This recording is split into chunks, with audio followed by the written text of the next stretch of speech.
जावं लागतं आणि म्हणून ड्रिफ्ट वेलॉसिटीचा संबंध rate of flow of charge म्हणजेच करंटची आहे का, तर त्याचा संदर्भ लावण्यासाठी मी असं सपोज करतोय, consider a conductor having area of cross section A, ये एरिया ऑफ क्रॉस सेक्शन असणारा हा कंडक्टर निवडलाय and having electron density E is not only single electron charge. मी इलेक्ट्रॉन डेन्सिटी ई का म्हणतोय, number of electrons per unit area per unit volume म्हणू आपण. Okay, per unit volume of conductor. असं material निवडलंय तुम्ही, असं मटेरियल निवडलंय की त्याच्या युनिट व्हॉल्यूममध्ये इलेक्ट्रॉनची संख्या ई आहे. E is the not only the charge on electron, e is मी डिफाईन करायला लागलो. ई हा काय डिफाईन करतोय, number of electrons through unit volume of the conductor. It is called as electron concentration,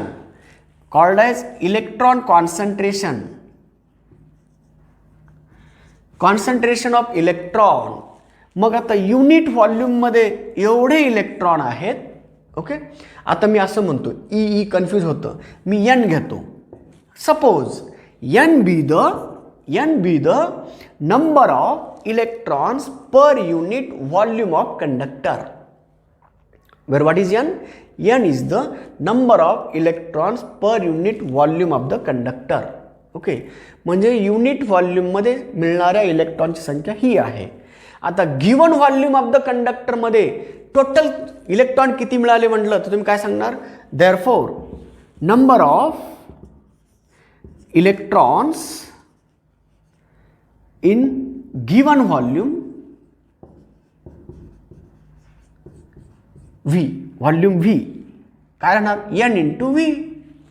unit व्हॉल्यूममध्ये n electron आहेत तर given व्हॉल्यूममध्ये किती, n into V. V is the volume of electron. Okay, n is the electron density. Okay बेटा. हां, आता सांगा, जर या मटेरियलच्या युनिट व्हॉल्यूममध्ये एवढे इलेक्ट्रॉन असतील तर इथून इथं पळणारे इलेक्ट्रॉनची संख्या किती आहे, टोटल नंबर ऑफ इलेक्ट्रॉन. आता हा रॉड एल लांबीचा आहे. ओके बेटा, एल लांबीचा रॉड आहे. ओके, आणि मग किती वेलॉसिटी ड्रिफ्ट व्हायला लागलेत, व्ही डी वेलॉसिटी ड्रिफ्ट व्हायला लागलेत. ओके, एल लेंथ आहे, व्ही डी वेलॉसिटी आहे. मला सांगा, लांबी माहीत आहे, एरिया किती आहे, ए आहे, A area of cross section आहे. व्हॉल्यूम किती झाला या रॉडचा, गिवन व्हॉल्यूम. म्हणून number of electron in given volume किती आहे, given volume V equal to A into L आहे. ओके, समजा मी इथं काय करतोय, व्ही डी ड्रिफ्ट वेलॉसिटीनं डी एक्स डिस्प्लेसमेंट परफॉर्म केलं. ओके, डी एक्स डिस्प्लेसमेंटनं तो इकडे सरकला, इथला इथं आला. ओके बेटा, डी एक्स डिस्प्लेसमेंट मी एवढ्या पुरतंच डिफाईन करतो. टोटल लांबी तर एल आहेच हो, पण मी एवढ्या पुरतंच. ड्रिफ्ट वेलॉसिटी व्ही डीनं डी एक्स डिस्प्लेसमेंट दिलं तर किती व्हॉल्यूम कव्हर केला, तर व्हॉल्यूम म्हटलं की area into displacement, area into D x. कारण मी इथून इथपर्यंत घेऊ शकत नाही. का घेऊ शकत नाही माहिती आहे का, शॉर्ट रेंज इलेक्ट्रिक फील्ड आहे ना, म्हणून डी व्ही इक्वल टू काय, गिवन व्हॉल्यूम एवढाच volume, D V equal to area into D X आहे. ओके बेटा, मग number of electron in given व्हॉल्यूमसाठी मी काय करणार, या व्हॉल्यूमच्या ठिकाणी काय घेणार, therefore number of electrons through given volume D V equal to N, हां, N into A into D X. एवढे झाले number of electrons through given volume D V, but D V equal to area into D x. Now मग आता मला सांगा, इथून इथं एवढे इलेक्ट्रॉन काय झालेत, मूव्ह झालेत. तर चार्ज थ्रू धिस एरिया किती आला, या व्हॉल्यूममधून चार्ज किती पळायला लागला, कारण तुम्हाला करंट काढण्यासाठी चार्जच पाहिजे ना. Therefore charges through given volume, त्या dx इंटू एरिया, तेवढ्या व्हॉल्यूममधून जाणारे चार्ज dq बरोबर dq बरोबर टोटल एवढे इलेक्ट्रॉन आहेत इंटू एका इलेक्ट्रॉनवरचा चार्ज किती असतो, ई. एका इलेक्ट्रॉनवर चार्ज ई आणि एवढे इलेक्ट्रॉन मधून चाललेत, तेवढ्या व्हॉल्यूममध्ये एवढे इलेक्ट्रॉन आहेत, म्हणजेच किती, N A E into dx. Charge through given volume dq equal to N A into dx into 1 इलेक्ट्रॉनवरचा charge. Total number of electron माहीत झालेत. एका इलेक्ट्रॉनवर चार्ज ई असतो, तर एवढ्या इलेक्ट्रॉनवर चार्ज किती असतो, एकावर ई तर एवढ्यावर किती, दोघांचं मल्टिप्लिकेशन. तर dq ची किंमत एवढी आलेली आहे. But current I is nothing but dq upon dt, म्हणजे n A e dx upon dt. But who is this, delta x upon delta t, drift velocity vd. म्हणून current through the conductor is given by n e a into vd. तर हा आहे संबंध बाळांनो, drift velocity vd आणि current through the conductor याच्यातला संबंध. जर तुम्हाला ड्रिफ्ट वेलॉसिटीचं सूत्र काढायचं असेल, I upon N E into A, हा सुद्धा फॉर्म्युला ड्रिफ्ट याच्यावरून तयार केलं. तर हा आहे relation between drift velocity and current. आता सांगा, current upon area, current upon area क्या है, करंट अपॉन एरिया है current density, J upon N e. तर ड्रिफ्ट वेलॉसिटी करंट डेंसिटी है, तो current density and drift velocity का संबंध. अब बोलो बच्चों, ड्रिफ्ट वेलोसिटी का मैग्नीट्यूड कितना आएगा, तो इससे हम ड्रिफ्ट वेलोसिटी का मैग्नीट्यूड कहेंगे ET upon m into E. इसे हम रखेंगे यहाँ. तो हमें और एक क्वांटिटी डिफाइन करना है बच्चों. तो drift velocity current density upon drift velocity क्या होता है, उसको हम अलग नाम देंगे, current density per unit drift velocity. और यहाँ पे देखो ना, ई, देखो ड्रिफ्ट वेलोसिटी की वैल्यू दे रहे, E upon m equal to J upon N e. चलो इधर लेके आओ, तो J upon e equal to n e square T upon m. ये है बच्चों ratio of current density to unit electric field. इसे कहते हैं कंडक्टिविटी. Conductivity, conductivity sigma. तो यह है conductivity. Okay, current density per unit intensity. अभी हमने drift velocity per unit intensity को क्या बोला था, मोबिलिटी. मोबिलिटी ये कौन है, ये कौन है, कंडक्टिविटी सिग्मा. तो कंडक्टिविटी सिग्मा आया n e square T upon m. किसी भी मटेरियल का कंडक्टिविटी इससे डिनोट किया जाता है. What is T, time period, m mass, okay, e charge, n electron की डेंसिटी, इलेक्ट्रॉन का कॉन्सेंट्रेशन. देखो बच्चों, जिस मटेरियल में ज्यादा इलेक्ट्रॉन मिलते हैं कम वॉल्यूम में, तो उसका इलेक्ट्रॉन डेंसिटी ज्यादा. जिसकी इलेक्ट्रॉन डेंसिटी ज्यादा होती है उसका कंडक्टिविटी ज्यादा है. कॉपर से सिल्वर ज्यादा कंडक्टिविटी का है, गुड कंडक्टर है ना.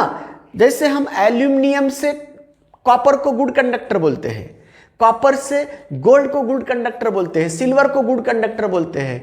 कंडक्टिविटी डिपेंड करेगी किसके ऊपर, इलेक्ट्रॉन कॉन्सेंट्रेशन के ऊपर. दैट मीन्स इलेक्ट्रॉन डेंसिटी के ऊपर. इलेक्ट्रॉन डेंसिटी बोलो, इलेक्ट्रॉन पर यूनिट वॉल्यूम को इलेक्ट्रॉन डेंसिटी बोलो, या इलेक्ट्रॉन कॉन्सेंट्रेशन भी बोल सकते हैं। तो कंडक्टिविटी किसके किसके ऊपर डिपेंड होती है? कंडक्टिविटी डिपेंड होती है इलेक्ट्रॉन डेंसिटी के ऊपर। ये तो कांस्टेंट है, ये भी कांस्टेंट है। चार्ज ऑन इलेक्ट्रॉन फिक्स है, चार्ज ऑन इलेक्ट्रॉन 1.6 × 10⁻⁻19 कूलम, ये बदलेगा नहीं। मास ऑफ इलेक्ट्रॉन 9.1 × 10⁻31 kg, ये भी बदलेगा नहीं। तो अब कंडक्टिविटी डिपेंड करेगी number of electron per unit volume, उसको बोलते हैं इलेक्ट्रॉन डेंसिटी, उसको बोलते हैं concentration of electron, and depend करती है with which it is flowing, कितना टाइम वो जा रहा है। ज़्यादा टाइम तो ज़्यादा कंडक्टिविटी है। ओके बेटा, तो it depend upon electron concentration and time with which it flowing through that conductor. तो ये कंडक्टिविटी है, मोबिलिटी है, कंडक्टिविटी डिफाइन कर दिया। कंडक्टिविटी के उल्टा रेसिप्रोकल को क्या बोलते हैं? रेजिस्टिविटी।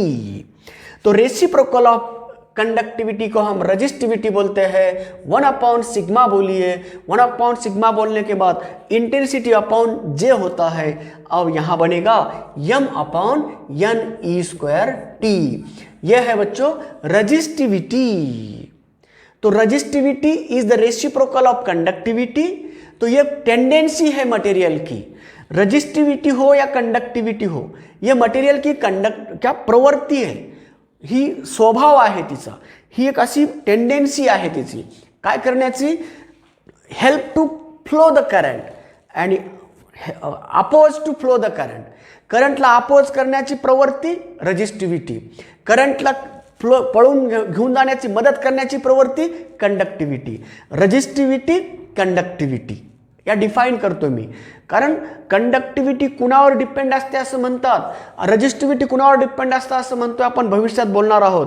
रेजिस्टिविटी डिपेंड करते कॉन्सन्ट्रेशनवर, कंडक्टिविटी पण कॉन्सन्ट्रेशनवर, आणि कॉन्सन्ट्रेशन डिपेंड करतं nature of the material of the conductor, nature of the material and काय, नेचर अँड मटेरियल्स, कुठल्या नेचरचं मटेरियल आहे आणि कुठल्या मटेरियल काय म्हणतो आपण, कुठल्या प्रकारचं मटेरियल आहे, सॉलिड आहे, लिक्विड आहे का गॅस आहे, आणि मग कंडक्टर आहे का, गुड कंडक्टर आहे का इन्सुलेटर आहे, म्हणजे नेचर ऑफ द मटेरियल आणि प्रॉपर्टी ऑफ द मटेरियल याच्यावर डिपेंड असतं। म्हणून मटेरियल बदलला की कंडक्टिविटी का बदलते याचं सुंदर उदाहरण आहे। मटेरियल बदलला तर जास्त करंट इलेक्ट्रॉन डेन्सिटी जास्त, रेजिस्टिविटी कमी, कंडक्टिविटी जास्त। म्हणून रेजिस्टिविटी आणि कंडक्टिविटी याचा संबंध जोडताना आपण टाइम पिरियडशी जोडतोय। हा टाइम, या टाइमला नाव काय देतोय, time of relaxation. What is T, T with which it is colliding, T टाइमामध्ये इथंपर्यंतच काय होतं ते मोशनमध्ये होतं ना, शॉर्ट रेंज आहे ना, त्या शॉर्ट रेंज पुरताच टाइम आहे, त्याला टाइम ऑफ रिलॅक्सेशन म्हणायचं। म्हणजे कसं, इथून निघाला इलेक्ट्रॉन, इथं धडकण्यापूर्वीचं हे आहे डिस्प्लेसमेंट, इथून इथं धडकला ना तो, तर दोन कोलिजन मधल्या पिरियडला म्हणतात टाइम ऑफ रिलॅक्सेशन, आणि जेवढा वेळ त्याला धडकण्यासाठी लागतो ना त्याला टाइम ऑफ इम्पॅक्ट म्हणतात। हे मोजत असताना आपण टाइम ऑफ इम्पॅक्टला निग्लेक्ट करतोय, फक्त टाइम ऑफ रिलॅक्सेशन नावाची संकल्पना घेतोय। The time with which the electron is relax state between two successive collisions between two driftings, ड्रिफ्टिंगच्या आतमधला जो हे टाइम आहे त्याला म्हणायचं टाइम ऑफ रिलॅक्सेशन। ओके, दोन कोलिजन मधला जो ड्युरेशन आहे त्याला टाइम ऑफ रिलॅक्सेशन म्हणतोय। तो टाइम ऑफ रिलॅक्सेशन हा जर जास्तीचा असेल, टाइम जर जास्त झाला तर रेजिस्टिविटी कमी होते। म्हणजे कसं, इलेक्ट्रॉन जर फास्ट पळू लागला तर टाइम ऑफ रिलॅक्सेशन कमी आहे, कंडक्टिविटी कमी आहे।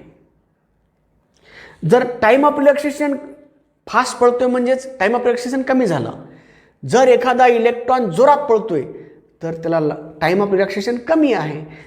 टाइम ऑफ रिलॅक्सेशन कमी म्हणजेच बघा ना, टाइम ऑफ रिलॅक्सेशन कमी, कंडक्टिविटी कमी, तेव्हा कंडक्टिविटी कमी। आता सांगा कंडक्टिव्हिटी आणि टाईम ऑफ रिलॅक्सेशनचा संबंध जोडताना जो जोरात पळतो त्याचा टाईम ऑफ रिलॅक्सेशन कमी होतो, म्हणजे 2 कोलिजनमधला ड्युरेशन कमी लागतं, कंडक्टिव्हिटी कमी. ओके. आता रेजिस्टिव्हिटी बघा, जो जोरात पळतो त्याची रेजिस्टिव्हिटी जास्त. आता लक्षात घ्या, टाईम ऑफ रिलॅक्सेशन कशावर डिपेंड असतं? मग टाईम ऑफ रिलॅक्सेशन डिपेंड असतं टेम्परेचरवर. समजा आपण टेम्परेचर वाढवायला लागलात, एक्सायटेशन वाढतं. एक्सायटेशन वाढतं म्हणजेच काय झालं? टाईम पिरियड कमी लागतो, कमी वेळात फास्ट पळतो तो. टाईम कमी झाला तर रेजिस्टिव्हिटी वाढते. म्हणून काही मटेरियलमध्ये टेम्परेचरचा परिणाम, टेम्परेचर वाढलं की रेजिस्टिव्हिटी वाढते, तर रेजिस्टन्स वाढतं. मग याला म्हणायचं टेम्परेचर डिपेंडंट रेजिस्टन्स आहे. हे होतं मेटलमध्ये. जसं जसं टेम्परेचर वाढत चाललं तसं तसं रेजिस्टन्स पण वाढतं. हा गुणधर्म मेटल्समध्ये, गुड कंडक्टरमध्ये असतं, मॅक्झिमम गुड कंडक्टरमध्ये असतं. ओके. आणि जर याचा उलटा पण परिणाम होऊ शकतो बरं. म्हणजे कसं? समजा तुम्ही सेमी कंडक्टरमध्ये विचार करता. जर सेमी कंडक्टरमध्ये टाईम ऑफ रिलॅक्सेशन कमी करायचं असेल, कॅरियर दोघं असतात ना, मग सेमी कंडक्टरमध्ये उलटं असतं. टेम्परेचर वाढलं ना तर टाईम ऑफ रिलॅक्सेशन वाढतो. का वाढतो? की टेम्परेचर वाढलं की फ्री इलेक्ट्रॉन पण रँडम म्हणजे एक्सायटेशनमध्ये असतात आणि होल पण एक्सायटेशनमध्ये असतं, आणि म्हणून त्या दोघांचं फ्युजन होण्यासाठी वेळ जास्त लागतो, दोघांचं कॉम्बिनेशन होण्यासाठी वेळ जास्त लागतो, आणि दोघांचं कॉम्बिनेशन होण्यासाठी वेळ जास्त लागल्यामुळं टाईम वाढला आणि रेजिस्टिव्हिटी कमी झाली. म्हणून टेम्परेचरचा परिणाम या टीवर होतो बाळांनो. तापमान वाढलं का कमी झालं? तापमान वाढलं, टाईम ऑफ रिलॅक्सेशन, मेटलमध्ये टाईम ऑफ रिलॅक्सेशन कमी होतो, रेजिस्टन्स वाढतं. आणि सेमी कंडक्टरमध्ये टाईम ऑफ रिलॅक्सेशन म्हणजे time require to combine the hole with electron, require to combination of hole and electron, त्याला म्हणायचं टाईम ऑफ रिलॅक्सेशन. आणि जेव्हा तापमान वाढलं ना तर होल मोशनमध्ये असतो, इलेक्ट्रॉन पण मोशनमध्ये असतो, आणि हे कॉम्बिनेशन होण्यासाठी वेळ जास्त लागतो. हा थांबला, हा इलेक्ट्रॉन पटकन कंबाईन होतो याच्यामध्ये जाऊन. हा येतं साधं उदाहरण आहे ना, बघा ना तुम्ही, साधं उदाहरण आहे. एक सुंदर एक्झाम्पल देतो बाळांनो, म्हणजे याचा संबंध त्याच्याशी येतो. तुम्ही जास्त खड्डे असणाऱ्या रस्त्यातून तुम्ही चाललात, दररोजची सवय पडली, मोटरसायकलवर जाता, अनेक खड्डे आहेत, जागी जागी खड्डे आहेत, 1-2 किलोमीटर दररोज जाता, तेवढे सहन होते म्हणून तुम्ही चाललात.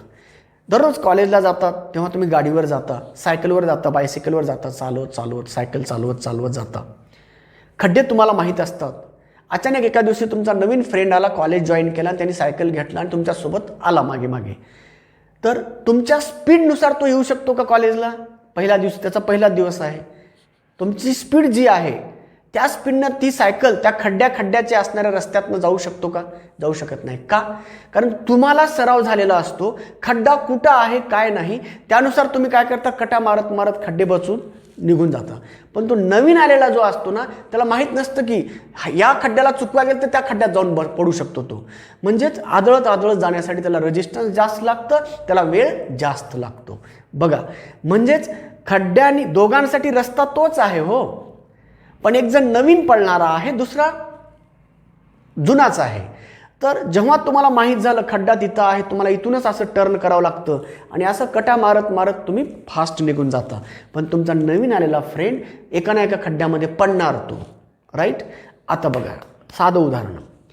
आता तुम्ही जुनेच आहात, पण तुम्हाला माहीत आहे कुठं खड्डा आहे, पण अचानक काय झालं, खड्डे पण असं मोशनमध्ये आले, खड्डे सुद्धा व्हायब्रेट होऊ लागले. आता सांगा, तुम्ही बचवू शकता का खड्ड्यांना? नाही बचू शकत. म्हणजे तुम्हाला अडथळे वाढले का नाही, पण त्याच्यातून तुम्ही कटा मारून जाऊ शकता का? आता नाही. म्हणजेच खड्डे चुकवण्यासाठी तुम्हाला वेळ जास्त लागणार. अगदी तसंच हा इलेक्ट्रॉन आणि हा होल मोशनमध्ये, इलेक्ट्रॉन इकडे चालला, होल इकडे जाणार आहे, पण हा इलेक्ट्रॉन या होलमध्ये जाऊन बसला तरच इथं होल निर्माण होईल ना. हा इलेक्ट्रॉन इथं जाऊन बसला तर इथला होल भरला, इथं रिकामी जागा तयार झाली. हा गेलाच नाही इथं तर इथं होल निर्माण झाला का? नाही. म्हणून ह्या इथून इथं जाण्यासाठी लागणाऱ्या वेळेला म्हणायचं टाईम ऑफ रिलॅक्सेशन. मग हे व्हायब्रेशनमध्ये असल्यामुळं, याचं कॉम्बिनेशन लवकर होत नसल्यामुळं हा इथं जायला निघतोय पण हा इथं अवेलेबल नाही ना.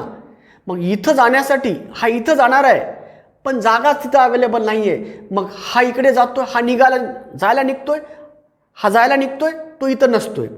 हा थोडा थांबला की हा इथं आला, हा तयार झाला आहे ना. हा इथं गप्प बसला, हा गप्प बसला की हा इथं आला, मग हा इकडे गेल्यानंतर हा रेडी झाला. म्हणजे या दोघांमध्ये फ्रिक्वेन्सी मॅच होत नाही, दोघांचं फ्युजन होत नाही आहे. म्हणून इलेक्ट्रॉन होल कॉम्बिनेशन होण्यासाठी वेळ जास्त लागतो, टाईम जास्त लागला, रेजिस्टन्स वाढला. ओके, सॉरी कमी झाला. इन्व्हर्स आहे ना बाळांनो, इन्व्हर्स आहे. आणि कंडक्टिव्हिटी डायरेक्टली आहे. Okay, resistivity, resistance of the semiconductor decreases with increase in temperature आणि resistance of the good conductor increases with increase in temperature. तर टेम्परेचरचा परिणाम आणि मटेरियलचा परिणाम रेजिस्टिव्हिटीवर आणि कंडक्टिव्हिटीवर काय होतो हे इथून कळतं बाळांनो. आपण तिथं ओहम्स लॉच्या पुढे बोलताना म्हणणार आहोत, रेजिस्टिव्हिटी और कंडक्टिव्हिटी नॉट डिपेंड अपॉन, कशावर, लेंथवर डिपेंड नाही, एरियावर डिपेंड नाही, डायमेन्शनवर डिपेंड नाही असं बोलणार आहोत. ओनली डिपेंड करतं कशावर, रेजिस्टन्स, कंडक्टन्स आणि मटेरियलवर असं बोलतोय. मटेरियल आणि टेम्परेचरवर बोलतोय. टेम्परेचरवर कसा बदलतो हे सांगण्यासाठी हे फॉर्म्युले मदतीला येतात. कंडक्टिव्हिटीचा संबंध टेम्परेचरशी आहे, पण T is not the temperature kind of information. हा टी टेम्परेचर नाही बाळांनो, टाइम ऑफ रिलॅक्सेशन आहे. टेम्परेचर वाढलं, टाइम ऑफ रिलॅक्सेशन मेटलमध्ये कमी होतं आणि सेमीकंडक्टरमध्ये टाइम ऑफ रिलॅक्सेशन वाढतो. म्हणून त्याचा परिणाम कंडक्टिव्हिटी आणि रेजिस्टिव्हिटीवर होत असतो. आणि कॉन्सन्ट्रेशन, इलेक्ट्रॉन कॉन्सन्ट्रेशन वेगळं असल्यामुळं, n number of electron per unit volume, electron concentration म्हणा किंवा इलेक्ट्रॉन डेन्सिटी म्हणा, त्या वेगवेगळ्या असल्यामुळं मटेरियल बदललं की कंडक्टिव्हिटी बदलते. हा संबंध येतो बाळांनो.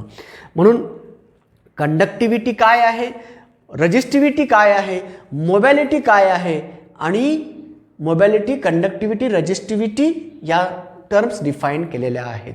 म्हणून मोबॅलिटीसाठी drift velocity per unit intensity आहे आणि conductivity current density per unit intensity आहे आणि कंडक्टिव्हिटीच्या रेसिप्रोकलला रेजिस्टिव्हिटी म्हणतोय आणि हे रेजिस्टिव्हिटीचं सूत्र आलं. आता भविष्यात मला रेजिस्टिव्हिटीचं सूत्र सांगा म्हटलं की तुम्हाला हे सांगता आलं पाहिजे, mass upon electron concentration E² into T, where T is time of relaxation. आता जेव्हा मी ओहम्स लॉमधून तुम्हाला बोलण्यास सुरुवात करणार, रेजिस्टिव्हिटी, रेजिस्टन्स, कंडक्टन्स काय असतं हे ओहम्स लॉ डिफाईन करत असताना, स्टेटमेंट देत असताना त्याच्यात मिळालेला तो कॉन्स्टंट आहे. इथं रेजिस्टन्सचा नाही, रेजिस्टिव्हिटीचा संबंध येतो अगोदर.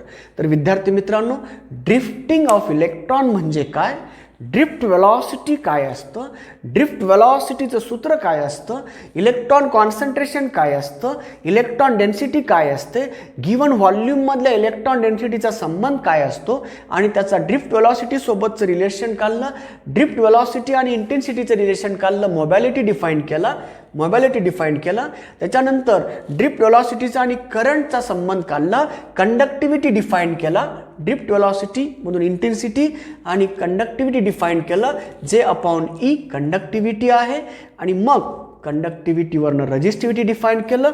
मटेरियलचा हा स्टडी इथं संपला. म्हणून विद्यार्थ्यांनो, गुड कंडक्टर काय आहे, कंडक्टिव्हिटी काय आहे, रेजिस्टिव्हिटी काय आहे याचा अभ्यास आपण केलेला आहे. What is drift velocity? तर ड्रिफ्ट वेलॉसिटी ही एक अशी संकल्पना आहे की त्या वेलॉसिटीनं तो इलेक्ट्रॉन काय झालेला असतो, ड्रिफ्ट झालेला असतो. म्हणून ड्रिफ्ट वेलॉसिटी, कंडक्टिव्हिटी काय आहे, मोबॅलिटी काय आहे आणि दुसरी मोबॅलिटी झालं, कंडक्टिव्हिटी झालं आणि रेजिस्टिव्हिटी काय आहे, अशा काही डिफाईन केलेल्या आहेत आपण. म्हणून करंट डेन्सिटी पर युनिट इंटेन्सिटीला आपण काय म्हणतोय, कंडक्टिव्हिटी असं आपण नाव दिलेलं आहे. रेजिस्टिव्हिटी आणि कंडक्टिव्हिटी याचा इन्व्हर्स रिलेशन आहे. तर विद्यार्थ्यांनो, हा झाला ड्रिफ्ट नावाची प्रोसेस काय आहे आणि ड्रिफ्ट वेलॉसिटीचा संबंध कसा येतो त्याचा अभ्यास झाला. आता जाऊया, एवढं सर्व मटेरियलचा स्टडी केल्यानंतर कंडक्टिव्हिटी आणि रेजिस्टिव्हिटी मटेरियलवर डिपेंड असतं. म्हणून ज्याची कंडक्टिव्हिटी जास्त त्याला गुड कंडक्टर म्हणा, ज्याची कंडक्टिव्हिटी लो त्याला सेमी कंडक्टर म्हणा आणि ज्याची कंडक्टिव्हिटी 0 त्याला इन्सुलेटर म्हणा आणि ज्याची कंडक्टिव्हिटी इन्फिनिटी सुपर कंडक्टर म्हणा. म्हणून मटेरियलचं क्लासिफिकेशन या कंडक्टिव्हिटी नावाच्या संकल्पनेतनं आलं. म्हणून materials are classified into 4 classes. ज्या मटेरियलचा कंडक्टिव्हिटी 0 आहे, ज्या मटेरियलचा कंडक्टिव्हिटी 0 आहे त्या मटेरियलला म्हणायचं इन्सुलेटर्स. ज्या मटेरियलचा कंडक्टिव्हिटी इन्फिनिटी आहे त्याला म्हणायचं सुपर कंडक्टर्स. आणि ज्या मटेरियलचा कंडक्टिव्हिटी मॅक्झिमम आहे त्याला गुड कंडक्टर्स. आणि ज्या मटेरियलचा कंडक्टिव्हिटी गुड कंडक्टर आणि इन्सुलेटरच्या मध्ये आहे त्याला म्हणायचं सेमी कंडक्टर. म्हणून materials are classified into 4 classes according to the decreasing value या increasing value of conductivity. Conductivity 0, conductivity 0 to maximum आणि कंडक्टिव्हिटी मॅक्झिमम. ओके. आणि कंडक्टिव्हिटी इन्फिनिटी. ओके. म्हणजे 0 कंडक्टिव्हिटी असणाऱ्याला insulator. 0 conductivity insulator. Good insulator आणि याला good conductor. Okay बेटा, good conductor. आणि ज्या याला सुपर कंडक्टर. ओके. आणि हा आहे semi conductor.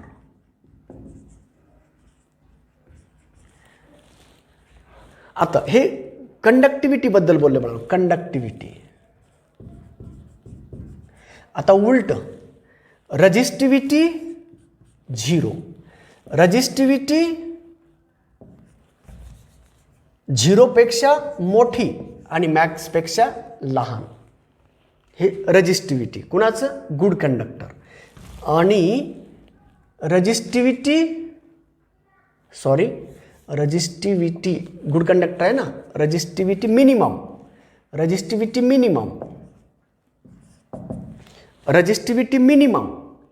Good conductor. Resistivity semi conductor आहे ना, इन बिटवीन कुणाच्या? मिनिमम पासून पुढे आणि मॅक्झिमम म्हणजेच इन्फिनिटी. हा इन्फिनिटी कोण? रजिस्टिव्हिटी इन्फिनिटी. ज्याची रजिस्टिव्हिटी इन्फिनिटी इन्सुलेटर किंवा बॅड कंडक्टर. आणि ज्याची रजिस्टिव्हिटी गुड कंडक्टर आणि इन्सुलेटरच्या मध्ये आहे त्याला म्हणायचं सेमी कंडक्टर. तर उलटं असतं याचं, रजिस्टिव्हिटी आणि कंडक्टिव्हिटीचं उलटं असतं बाळांनो. तर हे झालं मटेरियलचं क्लासिफिकेशन. आपल्याकडे अनेक एक्झाम्पल आहेत. ग्लास आहे, प्युअर वॉटर आहे इन्सुलेटर, वूड आहे, ड्राय वूड आहे, प्लास्टिक आहे ना, फायबर्स आहेत, हे सर्व इन्सुलेटर्स आहेत. ओके. त्यानंतर गुड कंडक्टरचे example metals. Every metal is a good conductor. Aluminium आहे, आयर्न आहे, कॉपर आहे, ब्रास आहे, अर्जेंटिनियम म्हणजेच सिल्वर आहे, गोल्ड आहे, प्लॅटिनम आहे, हे गुड कंडक्टर आहेत. सुपर कंडक्टर मात्र Hg आणि सिलिका. ओके. Hg 4 केल्विनला आहे आणि 2 केल्विनला कोण आहे? सिलिका.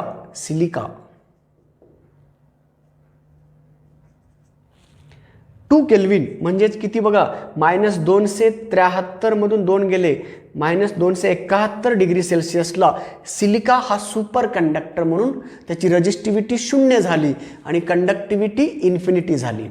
किती टेम्परेचरला? 2 केल्विनला. आणि Hg 4 केल्विनला. मर्क्युरी 4 केल्विन टेम्परेचरला म्हणजेच -269 डिग्री सेल्सिअसला. निगेटिव्ह टेम्परेचरला सुपर कंडक्टर भेटलेले आहेत. रूम टेम्परेचरला सुपर कंडक्टर कुठलाच भेटला नाही आहे.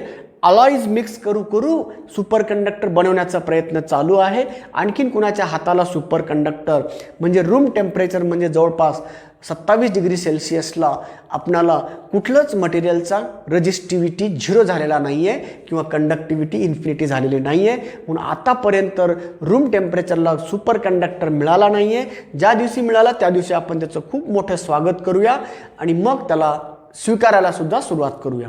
तर विद्यार्थी मित्रांनो, डिपेंड करतं कंडक्टिव्हिटी आणि रेजिस्टिव्हिटी यांच्या किमतीवरनं मटेरियलचं क्लासिफिकेशन झालेलं आहे. तर आता इंडिव्हिज्युअली प्रत्येक मटेरियलचं क्लासिफिकेशन आपल्याला नाही आहे, म्हणून आता आपली पुढची हेडिंग आहे बाळांनो, ओहम्स लॉ. ओके बेटा, ओहम्स लॉ. काही मटेरियलला ओहम्स लॉ ओबे होत नाही, त्याला नॉन ओहमिक म्हणायचं, आणि ज्या मटेरियलला ओहम्स लॉ ओबे केला जातो त्याला ओहमिक मटेरियल म्हणायचं. ओहमिक कंडक्टर्स या ओहमिक कॅरियर्स ज्यांच्यातनं करंट वाहतं त्याला ओहमिक आणि नॉन ओहमिक अशा दोन प्रकारचं मटेरियल आहे. ज्या मटेरियलला ओहम्स लॉ ओबे केला जातो, ओहम्स लॉ लागू पडतो त्याला आपण ओहमिक मटेरियल म्हणायचं. आणि some materials are non ohmic. Super conductor non ohmic, semi conductor non ohmic, good conductor ohmic आहेत, इन्सुलेटर नॉन ओहमिक. म्हणजे फक्त मेटल्स, गुड कंडक्टर्स हेच ओहम्स लॉ ओबे करतात, आणि म्हणून ओहमिक मटेरियलमध्ये गुड कंडक्टर येतात, नॉन ओहमिकमध्ये सेमी कंडक्टर. म्हणजे ओहम्स लॉ काय आहे ते शिकल्यानंतर लक्षात येईल बाळांनो. तर इथंपर्यंतचा आपला करंट म्हणजे काय, करंट कशावर डिपेंड असतं, कॅरियर कोण असतात, कॉन्सन्ट्रेशन काय असतं, कंडक्टिव्हिटी ऑफ मटेरियल काय असतं, मटेरियलच्या कंडक्टिव्हिटीजवरनं त्याचे किती प्रकार पडले, रजिस्टिव्हिटी काय असतं, रजिस्टिव्हिटी कुणावर डिपेंड असते, त्या गोष्टी आपण शिकल्या. आता जाऊया ओहम्स लॉ.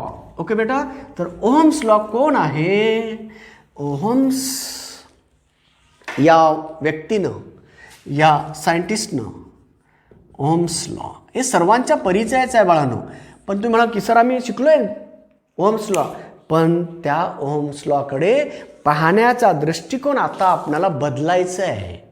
तुम्ही शिकलात, काही गोष्टी तुमच्या लक्षात असतील, पण त्याला तुम्ही कसं पाहता, कुठंपर्यंत पाहता, त्याच्या मुळापर्यंत जाता का नाही, फक्त व्याख्या देऊन फॉर्म्युला वापरून पुढे पळता का काय, तर तसं नाही करायचं. आपल्याला कन्सेप्च्युअल जायचं आहे.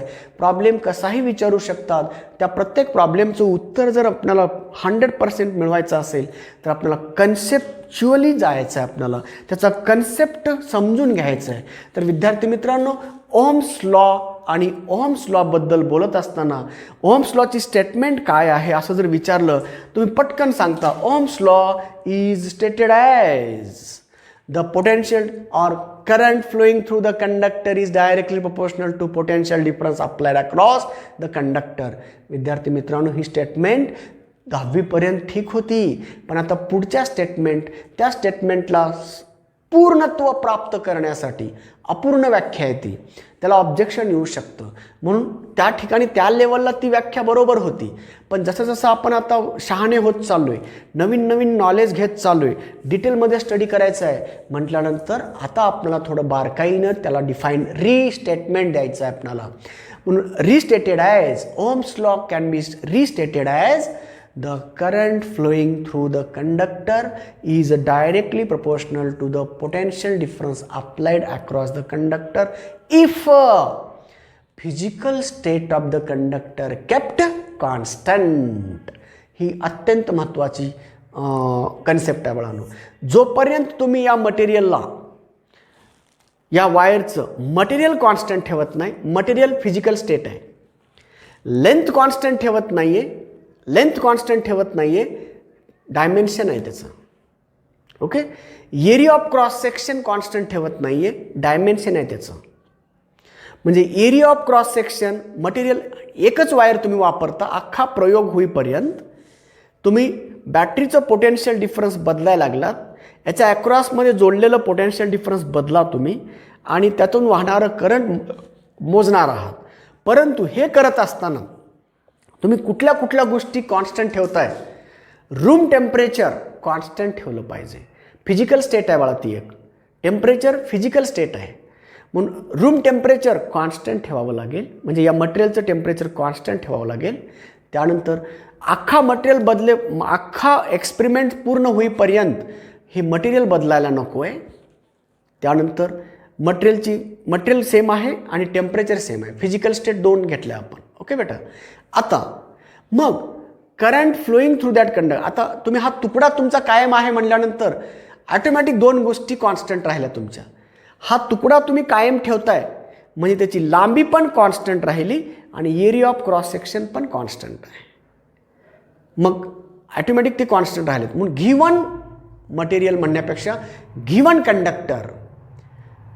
कंडक्टरला आपण जेव्हा पोटेन्शियल डिफरन्स जोडलात, बॅटरीने त्याचं पोटेन्शियल डिफरन्स वाढू लागलात, तर त्याच्यातून जाणारा करंट ॲमीटरच्या सहाय्यानं करंट मोजलात, व्होल्टमीटरच्या सहाय्यानं पोटेन्शियल डिफरन्स किती झालं ते पाहू लागलात आणि त्याचा स्टडी करू लागलात, तर काय निरीक्षण झालं पहा.